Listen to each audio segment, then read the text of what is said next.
50 நாள்ல ஏகப்பட்ட நிர்வாக சீர்கேடு, குளறுபடி, அவ்வளவு சிக்கல் தமிழ்நாடு முழுக்க. வெறும் 50 நாள்ல இன்னமும் 4 ஆண்டு 10 மாதம் இருக்கு. வசமா சிக்கிட்டோம். இதுவரைக்கும் திமுகவோட ஆட்சியை பார்த்தோம், மோசமான ஆட்சியை. அதிமுகவோட மோசமான ஆட்சியை பார்த்தோம். வரலாற்றில் இல்லாத கொடுங்கோல் ஆட்சியை பார்க்க போறோம் இந்த 5 ஆண்டு காலம். அவனாவது பதில் சொல்லுவான், இவன் பதிலே சொல்ல மாட்டேன். என் மேல பழிய போடுறாங்க, வாயிலே வேட்டை அடிச்சுக்கிறது. என் அன்பு சொந்தங்களே, தாவேகாங்கிற கட்சி தொடங்கப்பட்டு இதுவரைக்கும் 55 உயிருக்கு மேல காவு வாங்கிட்டான். கரூர்ல 41 பேர் சாகிறதுக்கு காரணமே தாவேகாங்கிற கட்சி.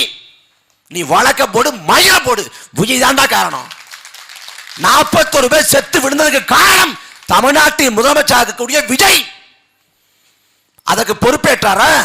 நான் இந்த மரணங்களுக்கு பொறுப்பேற்கிறேன், அந்த விபத்து என்னால் நடந்துருச்சு, நான் பொறுப்பேற்றுக் கொள்றேன் அப்படின்னு பேசினாரா? கடைசி வரை அந்த மரணங்களுக்கு பொறுப்பேற்கல. இறந்து போயிட்டான், செய்தி வருது 30 பேர் இறந்து போயிட்டாங்கன்ட்டு. என்ன பண்ண ஒரு தலைவன்? நம்மளை பார்க்க வந்து இறந்து போயிட்டானு பதறி துடிச்சு போய் என்னானாலும் பரவாயில்ல, செத்து போன உடம்ப நான் பார்க்கணும், எனக்காக செத்தவனை நான் பார்க்கணும்னு ஓடோடி போயினா அவன் தலைவன். ஆனா துண்டா காணும், தோதவும் இதை காணும்ட்டு கிளம்பி ஓடிட்டாரு. கிளம்பி ஓடிட்டு 1 மாத காலம் கழிச்சு வெளில வர்றாரு. 2 நாள் கழிச்சு ஒரு வீடியோ, சர்க்கார் பட இன்டர்வல் பிளாக் மாதிரி. இப்ப திடீர்னு பார்த்தா நான் கரூருக்கு போறேன். ஏன் திடீர்னு கரூருக்கு போறீங்க? ஆட்சிக்கு வந்து 1 வாரத்தில் போயிருக்கலாம், 10 நாள்ல போயிருக்கலாம். இப்ப ஏன் போறீங்க? அந்த 41 பேரோட குடும்பத்தாருக்கும் அரசு வேலை தர்றேன். ஏன் முதல் நாளே அறிவிக்க வேண்டியதானே? பதவி பிரமாணம் எடுத்த உடனே கையெழுத்த போட வேண்டியதானே? இப்ப ஏன் பண்றாரு? ஏன்னா கரூர்ல சட்டமன்ற உறுப்பினராக இருந்த அதிமுகவை சேர்ந்த எம்ஆர் விஜயபாஸ்கர் இப்ப தாவேக வந்துட்டார். அங்க இடைத்தேர்தல் வரப்போகுது. இடைத்தேர்தல் வரப்போறதுனால திடீர்னு 41 பேர் இருக்காங்கல்ல, அந்த குடும்பத்தார், அவங்கள பார்க்க போறேன். ஒரு நாடகம். என் அன்பு சொந்தங்களே, நிர்வாக திறன் இல்லாத ஆட்கள்கிட்ட மட்டும் இல்ல, மனித தன்மையே இல்லாத ஆட்கள்கிட்ட நாடு சிக்கிருச்சு. எந்த எல்லைக்கும் போவான், தன்னோட அதிகாரத்தை காப்பாற்றுவதற்கு எந்த எல்லைக்கும் போவான். பேத்தி சொன்னா ஓட்ட போட்டேன், பேரன் சொன்னா ஓட்ட போட்டேன், மகன் சொன்னா ஓட்ட போட்டேன். ஓட்ட போட்டீங்க, ஒரு வாக்கின் விளைவை அறியாது ஓட்ட போட்டீங்க. உங்க பேரனுக்கு, உங்க பேத்திக்கு, உங்க மகனுக்கு நல்லா சளி பிடிச்சிருக்கு, ஐஸ்கிரீம் வேணும் அப்படின்னு கேட்கிறேன். என்ன பண்ணுவீங்க? இல்லப்பா சாப்பிடக்கூடாது, உடம்பு மோசமா இருக்கு, வேண்டாம். இல்ல ஐஸ்கிரீம் வேணும் அடம் பிடிக்கிறேன். என்ன பண்ணுவீங்க?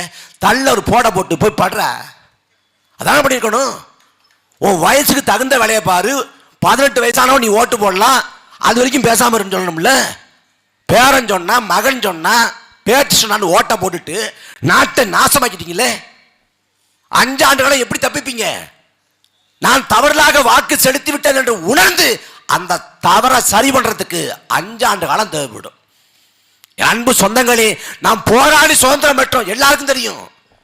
நாம் சுதந்திரம் மட்டும் போராடி பெறல, வாக்குரிமையும் போராடி தான் பெற்றோம். இந்த நாட்டில் நடைபெற்ற முதல் பொது தேர்தலில் எல்லோருக்கும் வாக்குரிமை இல்லை. யாரு படிச்சவனோ, யாரு பட்டதாரியோ, யாரு மிராசாரோ, யார் நிலக்கலாரோ, யார் செல்வந்தரோ, யார் சமூகத்தில் செல்வாக்குப்பட்டவரோ அவருக்கு மட்டும்தான் வாக்குரிமை இருந்தது. பலகட்ட போராட்டங்களுக்கு பிறகு வயது வந்த எல்லோருக்கும் வாக்குரிமை என்கிற உரிமை கிடைக்கப்பட்டது. அப்படி போராடி பெற்ற உரிமை வாக்குரிமை. அந்த வாக்குரிமையின் மகத்துவத்தை உணராது, மதிப்பை அறியாது கண்மூடித்தனமாக வாக்கு செலுத்திட்டோம். இப்ப யார் வந்து நிக்க போறா? தாவேகாவுடைய தலைவர், தமிழ்நாட்டின் முதலமைச்சர் விஜய் அவர்கள் இந்த மண்ணுக்கும் மக்களுக்கும் பாதகம் விளைவிக்கக்கூடிய இந்த திட்டத்தை ஒருபோதும் செயல்படுத்த மாட்டோம் சொல்வாரா? தாவேகாவை சேர்ந்த பெருமக்கள் விசிலடிச்சிங்களே, இப்ப சங்கூத போரான மக்களுக்கு என்ன சொல்ல போறீங்க? என்ன பதில் சொல்ல போறீங்க? நீ யாரை தோக்கடிச்ச? நாம் தமிழர் கட்சியை தோக்கடிச்சு நினைக்கிற? அன்பு மக்களே, இந்த 16 ஆண்டு காலம் மக்களுக்காக களத்தில் நிற்கிறோம். காவிரி சிக்கல், முல்லை பெரியாறு, பாலாறு, கச்சத்தீவு, மேத்தேனு, ஹைட்ரோகார்பன், 8 வழிச்சாலை, அணுவுல அணுக்களி மையம் எல்லாத்துக்குமா மக்களுடன் போராடி இருக்கோம். நாங்க எல்லா தேர்தல் களத்தில் நிற்கிறோம். 2016, 19, 21, 24, 26 5 பொது தேர்தல், உள்ளாட்சி தேர்தல் என்று இருக்கும், இடைத்தேர்தல் என்று இருக்கும், எல்லா தேர்தல் என்று இருக்கும். மக்கள் எங்களை ஏமாற்றிருக்கானே ஒழிய, மக்கள் எங்களுக்கு துரோகம் பண்ணிருக்கானே ஒழிய, இந்த 16 ஆண்டு காலத்தில் ஒருபோதும் மக்களுக்கு விரோதமான ஒரு காரியத்தை நாம் தமிழக செஞ்சதில்லை. ஒரு கேடுகட்ட மோசமான திட்டத்தை நாம் தமிழக கட்சி ஆதரிச்சது இல்லை. மக்களுக்கு பாதகமான செயல்பாட்டை நாம் தமிழக கட்சி நியாயப்படுத்தியதும் இல்லை. நாம் தமிழக கட்சி 8 விழுக்காடு வாக்கை கொண்டிருந்தது. 2024 நாம் தமிழக கட்சி கூட்டணிக்கு வருகிறது என்று அறிவித்தால் மிக குறைந்தது 500 கோடி கொடுப்பான். 500 கோடி. இங்க இருக்கக்கூடிய வைகோ போல, திருமா போல, பாமக போல கூட்டணிக்கு போய் நோட்டை வாங்கிட்டு சீட்டை வாங்கிட்டு உட்கார தெரியாதா? அது எங்கள் மக்களுக்கு செய்யக்கூடிய துரோகம் என்று நினைச்சு கடைசி வரை எத்தனை தோல்வி வந்தாலும் சரி, ஒருபோதும் மண்ணுக்கும் மக்களுக்கும் பாதகமான இந்த கட்சிகளோட சேர மாட்டோம் நினைக்கிறோம். இந்த தமிழ்நாட்டில் திமுகவுக்கு அதிமுகவுக்கு நாங்க தான் மாற்றுன்னு பலர் வந்திருக்காங்க. 96 ஐயா வைகோ முதலமைச்சர் வேட்பாளர் தோத்து போனார். தோத்து போனவனே கூட்டணிக்கு போயிட்டாரு. ஐயா விஜயகாந்த் வந்தாரு, மக்களோடும் தெய்வத்தோடும் கூட்டணினாரு. 2 தேர்தலில் தோல்வி, 3வது தேர்தலில் கூட்டணிக்கு போயிட்டாரு. கமலஹாசன் ஐயா வந்தாரு, 2 தேர்தலில் தோத்து போனார், 3வது தேர்தல் கூட்டணிக்கு போயிட்டாரு. மாற்றம், முன்னேற்றம், அன்புமணிங்கிற முழக்கத்தை முன்வைத்தது பாமக. ஒரே தேர்தல் தோல்வி, அடுத்த தேர்தலில் கூட்டணிக்கு போயிடுச்சு. ஆனால் நாம் தமிழக கட்சி 5 பொது தேர்தல்கள் நாங்க வெற்றி வரல, அதுக்காக வில போகல, கூட்டணிக்கு போகணும்னு நினைக்கல, மக்களை நம்பி களத்தில் நிற்கிறோம். ஆனா ஓட்டை தூக்கி அவனுக்கு போட்டுட்டு எந்த நிலைமையில நாடு இருக்கு? காலைல செய்தியை பார்க்கிறேன், ஆடு திருடினவன் அரசு வழக்கறிஞரான். விளங்கும்டா நாடு. ஆடு திருடுறவெல்லாம் அரசு வழக்கறிஞர் ஆயிட்டான்னா எப்படி இருக்கும் பாருங்க. தமிழக சட்டமன்ற கூட்டத்தொடர் நடக்குது. 4 நாட்கள் கூட்டத்தொடர். 4 நாட்கள்ல 3 நாள் முதலமைச்சர் வாயே திறக்கல. எந்திரிச்சிட்டோம்னா கால் மரத்து போச்சு எந்திரிச்சா கூட கேள்வி கட்டுவாங்க அப்படின்னு பிரெஞ்சு படத்தோட கிளைமேக்ஸ்ல உட்காந்துருக்க வரைக்கும் உட்காந்துருக்காரு. அப்படியே ஆள் இருக்காரா, இதை ஆயிச்சாங்கிற அளவுக்கு அப்படியே இருக்காரு, சொரணையே இல்லாம. திடீர்னு 4வது நாள் பார்த்தா திடீர்னு பேசுறாரு, சைகை காட்டுறாரு. என்னாச்சு இவருக்குன்னு பார்த்தா கொடுத்துட்டான் பேப்பரை. அதாவது பரீட்சைக்கு போனா வினாத்தாள் கொடுப்பாங்க, நாம அந்த நேரத்தில் விடை எழுதணும். ஆனா நம்ம முதலமைச்சருக்கு வினாத்தாளை முதல் நாளே கொடுத்துட்றாங்க, விடைய ராத்திரி எழுதி கொடுத்துட்றாங்க. விடிய விடிய உட்காந்து மனப்பாடம் பண்ணி பார்த்துட்டு காலைல வச்சுக்கிட்டு பேசாரு பாருங்க. பேச்சு மனசுல இருந்து பேச முடியலங்க, மூளையிலேருந்து பேச முடியலங்க.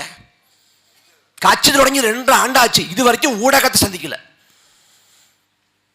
ஏன் சொல்லிட்டாங்க, நீ யாரை வேணாலும் போய் சந்தி, யாரை வேணாலும் சந்தி, எங்க வேணாலும் போய் கேட்க விட்டு, யாரை வேணாலும் அழைச்சிட்டு திருமணத்துக்கு போ, ஒரு பிரச்சனையும் இல்லை. ஆனா ஊடகத்தை மட்டும் சந்திச்சிடாத. கேள்வி கேட்பான், மற்றவனுக்காவது பதில் தெரியாது, உனக்கு கேள்வியே புரியாது, வச்சு செஞ்சிருவாங்க. ஒரே நாள்ல கதை முடிஞ்சுன்னு சொல்லிட்டேன். அதனால ஊடகத்தை சந்திப்பது இல்லை. சர்க்கார் படத்துல பார்த்தா அப்படி ஆவேசமா பேசுறாப்புல. மெர்சல் படத்துல கைவிலங்கு போட்டுச்சு காவல்துறை, மெர்சல் படத்துல கைவிலங்கு போட்டாலும் பேசுறாரு ஊடகத்துக்கிட்ட. கத்தி படத்தை 15 நிமிஷம் சமந்தாவை நிக்க வச்சுட்டு நடந்த மாடல அவரு பேசிட்டே இருக்காரு. என்னடா இப்படி பேசுறாரு? 2G காத்திலே ஊழ செஞ்ச ஊருங்க, தெரிக்க விடுறாப்புல. ஆனா நிஜத்துல மைக்க நீட்டினான்னா ஜன்னல் கதவை சாத்திடுறாப்புல. எப்படிப்பட்ட ஒரு தலைவர்! கொடுமை. என் மேல பழி போடுறாங்க, பழி போடுறாங்க. யாரு பழி போட்டா? யாரு பழி போட்டா? பழி போட்டது தாவேகா. கரூர்ல திட்டமிட்டு விஜய் கொன்னார், 41 பேரை கொலை செய்தார் என்று யாரும் சொல்லல. நீங்க காலதாமதமா போயிட்டீங்க, விபத்து நிகழ்ந்துருச்சு. ஒரு பொறுப்பேற்றுக் கொள்ளுங்க, பொறுப்பேற்று பதில் சொல்லுங்க, ஒரு பொறுப்புள்ள தலைவராக செயல்படுங்க, இதுதான் சொன்னது. ஆனா பொறுப்பேற்க சொன்னா பழி போடுறாங்க. எங்க உங்க ஆட்சியில் சட்டம் ஒழுங்கு மோசமா இருக்குங்க, 1 மாத காலத்தில் இப்ப இருக்கேன்னு கேட்டா என் மேல பழி போடுறாங்க. நான் என்ன பண்ணுவேன்?